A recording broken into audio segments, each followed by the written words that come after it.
Have you ever held eternity in the palm of your hand? Not in some faraway heaven, not after death, but right here, now, hidden inside the smallest, simplest moment. Dear seekers, the Buddha gave his first true sermon not with grand words about nirvana, but with a single fruit, a tangerine, and a handful of children who still carried the innocent eyes to see the infinite in the ordinary. Picture this: the sun has just begun its golden ascent over the ancient forest. Shafts of light pierce through mist like divine fingers reaching down to touch the earth. A hush blankets the trees as if even the wind holds its breath. There, beneath a sprawling Bodhi tree, the Buddha sits. No crown, no scepter, only the boundless majesty of one who has tasted the end of all suffering. Before him sits a small group, not of royal monks, not of learned scholars, but of children. Dusty feet, curious eyes, soft laughter, innocence not yet stolen by the world's illusions. One child has a tangerine. Its skin glows like a tiny sun in his hand. He is about to peel it quickly and stuff it into his mouth, the way most of us devour life. But the Buddha smiles, lifts his hand, and gently says, "Stop. Look at this tangerine as if you are seeing it for the first time. Feel it in your palm. Smell its fragrance. Notice how the sunlight dances on its skin. Peel it slowly. Listen to the sound of the peel tearing away. Taste each segment with the wonder of someone who has never tasted sweetness before. Be fully here. For if you are fully here, the entire universe is here within you." The children giggle, but as they watch the Buddha's serene eyes and feel the hush of the forest, they too become still. They sit in a circle, holding the tangerine with reverence, each peeling a piece, savoring the juice, feeling the life that courses through this simple fruit. In that moment, the tangerine is not just a tangerine, it is the entire cosmos condensed into a bite. The sun, the rain, the earth, the farmer's hands, the mother's care, the child's laughter, all swirl within this tiny orb of sweetness. And the Buddha's smile seems to say, "This is life. Not in your thoughts about life, not in your regrets about yesterday, not in your plans for tomorrow, but right here, in this miraculous now." Dear seekers, what was the Buddha really teaching? This little story is more than a children's fable. It is an eternal doorway. When you eat mindlessly, you live mindlessly. When you eat with deep presence, you taste the very nectar of your divine infinite nature. Why? Because the present moment is the only place the infinite resides. Your true nature is not trapped in your name, your body, your memories. It is vast like the sky. But you have built walls around it, worries, anxieties, grudges, ambitions. When you sit with a tangerine, really sit, you open a window in that wall, through that window, you taste eternity, one bite, one breath, one sunbeam on your face, the whole cosmos in your palm. And so the Buddha, smiling at the children as juice dripped from their tiny fingers, whispered a truth more precious than any scripture. If you can taste this tangerine fully, you will taste the whole universe. If you can be present for this single bite, you will know the taste of your own boundless self. This was no empty poetry. It was an invitation, one that echoes through centuries, right into your hands, your breath, your next moment. You do not need a forest cloaked in dawn. You do not need to abandon your family, or your daily life. Your real forest is here, woven into every ordinary act that waits to become sacred through your presence.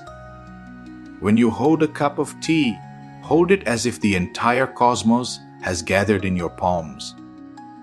Feel the warmth seep into your fingers. Notice the soft swirl of steam rising.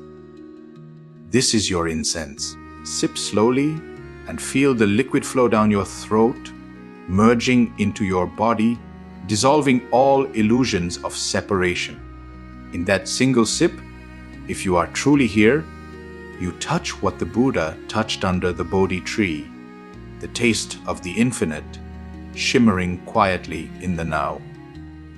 When you walk to your door, do not just walk. Feel your foot kiss the earth.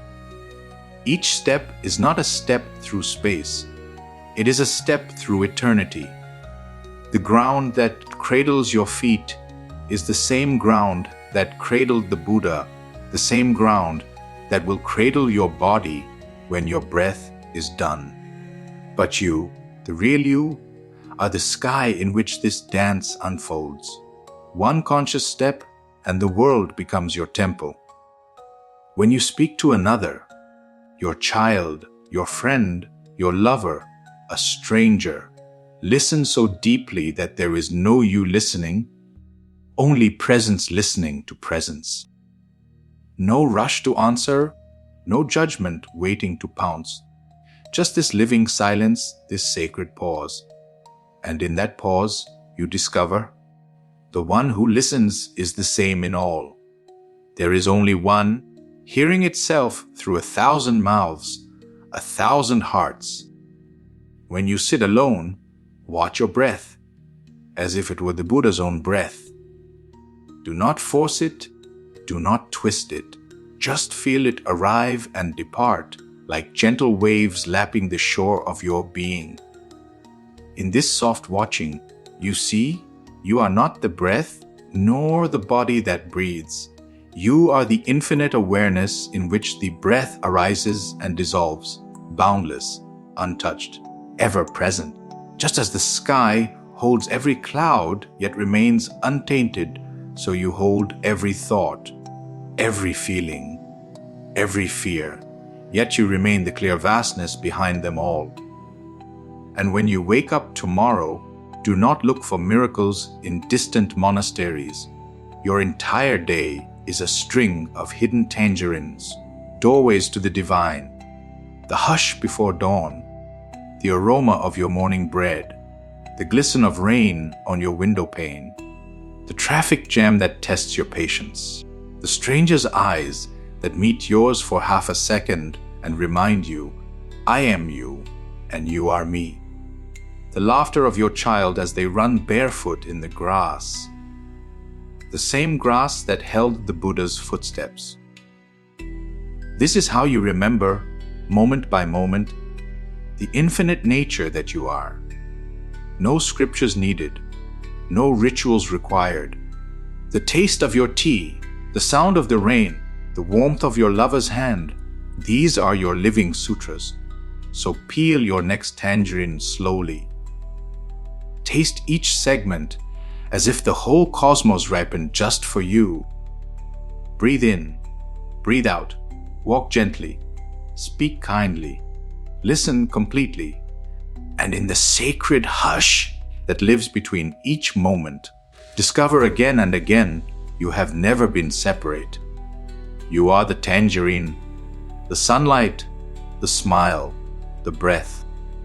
You are the infinite tasting itself through the sweetness of now. And when you know this, truly know this, you carry the Buddha's first sermon in your own heartbeat. You become the sermon. You become the fruit. You become the awakened one, savoring your own divine infinite nature, one mindful bite at a time. Dear seekers, the real miracle is not to walk on water or to fly in the sky. The real miracle is to walk on this earth, to live each moment so deeply that you dissolve into it. And in that dissolution, you realize I am not separate. I am that. I am the infinite. I am the divine. This is not philosophy. This is direct experience. One tangerine at a time, one breath at a time, a child's innocent smile still alive in you. And so, dear seeker, the next time you hold a tangerine in your palm, remember the Buddha sitting under the trees, showing a handful of children the gate to the infinite. Peel it slowly. Taste it deeply. And as its sweetness touches your tongue, let your whole being whisper, I am here. I am that. May you taste the tangerine. May you taste your infinite self.